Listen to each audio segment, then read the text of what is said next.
And I'm back. Well, that was lively. Where was I? Loch Lomond.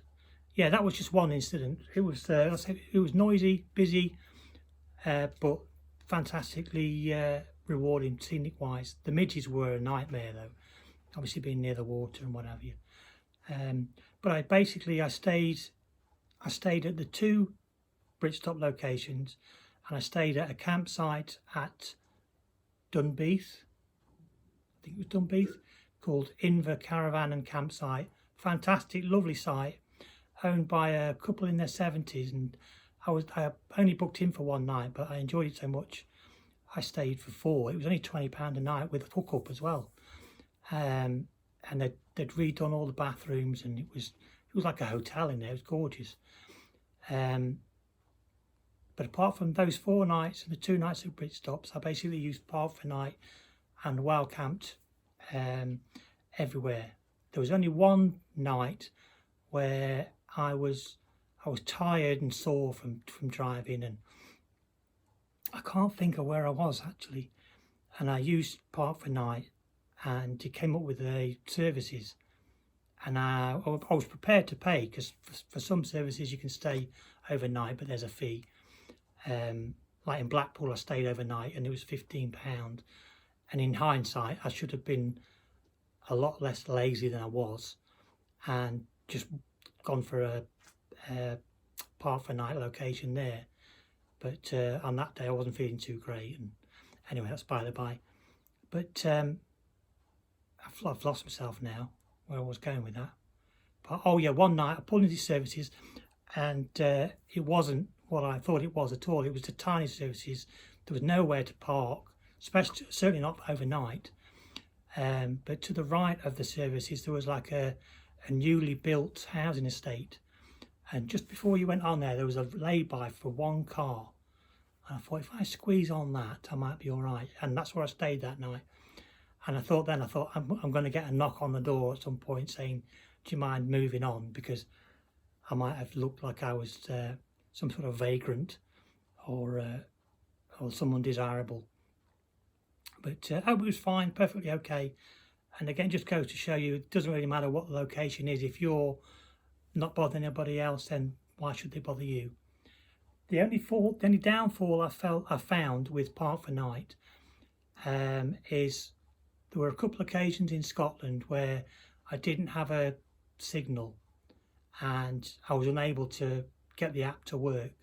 Now apparently if you pay a monthly fee you can download it so it works offline, but I'm a budget van lifer. I'm not doing that. I'm not paying for that. I want things for free. So that's the only downside. Be aware, if you are relying on that sort of thing, that if you can't find something yourself, which is what I did for the majority of the time, I'll be honest. Love laybys. There's so many different types of laybys. You've got laybys that are set way off from the road or the dual carriageway or whatever, where you've got like a 2-minute walk from the actual road to the end of the lay-by, you know, so there's more than enough room there. I stayed at Stranraer for about 3 days in this lay-by that was just a huge swoop. Beautiful scenery. Again, pictures are on my Instagram at Budget Van Life Adventures. But other than that, you know, this Park4night app is fantastic. It's free to use if you don't have the downloadable version. But I took a lot of comfort in having this, knowing that if I'm in an area that's like industrial or more built up than average, I would be uncomfortable in like I did stay a couple of nights in an industrial estate in Blackpool, which was perfectly okay. Again, you know, safe for sound or what have you. But there are certain cities that do have a reputation for being having rough areas. For example, Glasgow. Glasgow is famous for having certain areas that can be a bit rowdy, and having the security of being in a public house affords you a fair degree of comfort, because you're not out there, if you know what I mean. And and you've got access to help if you need it, or if you've got a breakdown or anything like that, you're kind of covered, you know. So I say Britstop is a great thing to have, and I would advise anybody who hasn't got it to get it for £28 for the year, you know. And one of the positive things about this book as well is wherever you're going, wherever you plan on going, you can plan ahead, and there's a key in the book that tells you what page. There it is. All these little words and what have you there, abbreviations like SW165, that relates to a pub in Malmesbury, which is Devon way.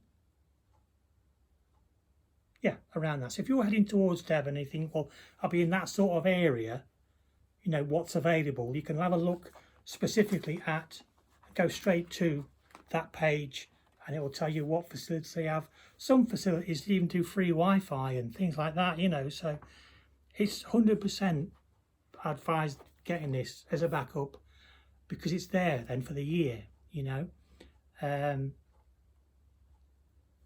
Neither venue that I went to asked to see this. I did have it in my hand, but I wasn't like, I'm a Britstopper kind of. I was like, you know, am I all right to stay in your car park?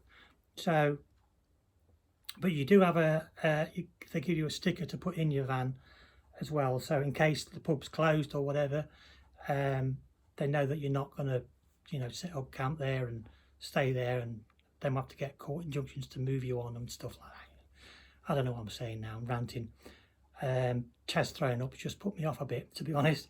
But yeah, so Park4night versus Britstoppers, both. Use both. There are obviously other apps and other sites that offer help and support and things. I downloaded about 8 of them, but I only used Park4night. Full disclosure, that serviced my needs, you know. But the main thing is just get out there. Get out there and go and do it. Don't say, oh, I wish I could do it. Do it. The last thing I want to have later on in life is regrets. You know, this is my opportunity to do this sort of thing, and I've only got it once. You know, once Eddie goes pop, that's it. You know, I've only been able to do this because of the small lottery win that I had, postcode lottery that is. I won a daily prize, and that helped pay for the majority of Eddie, which then kick-started the rest of the build. So, but yeah, just go out there and enjoy it, and sign up to these guys, because like I say, it's a small family company that run this, and I think the concept is fantastic. It's always in my van, and wherever I go, whether it's local or off in the wilderness, you know, it's nice to know that if you want a hot meal or whatever, you've got a place to go and you can stay the night, you know, and it will cost you a lot less than camping. I found camping, I couldn't do it, I couldn't afford it, to be honest. I couldn't afford to go on these adventures and stay on campsites. I did stay on the campsite, as I said, at Dunbeath for 4 nights, because it was incredible value for money. I mean, £20 was brilliant. The average price I found was between £30 and £35, and I can't do that. I can't afford to do that. That would prevent me from going longer and doing other things. I would rather do other things. You know, as far as I'm concerned, I've got my bed, breakfast, evening meal there. You know, it's just having somewhere to put it that's safe and secure, and this offers you that. Should you feel vulnerable in a certain city or place, you know, if you can't find somewhere suitable, then it's nice to know that you've got a backup there, that there'll be at least one place in your area that will be covered by this. Okay, hope that helps those of you who are thinking about it, or who haven't thought about it, or were unsure about it. Because I mean, when I heard the term Britstop, I thought, what's that? You know, but I'm weird like that. But anyway, hope this helps, and sorry I've jabbered on too long. Take care. Bye bye.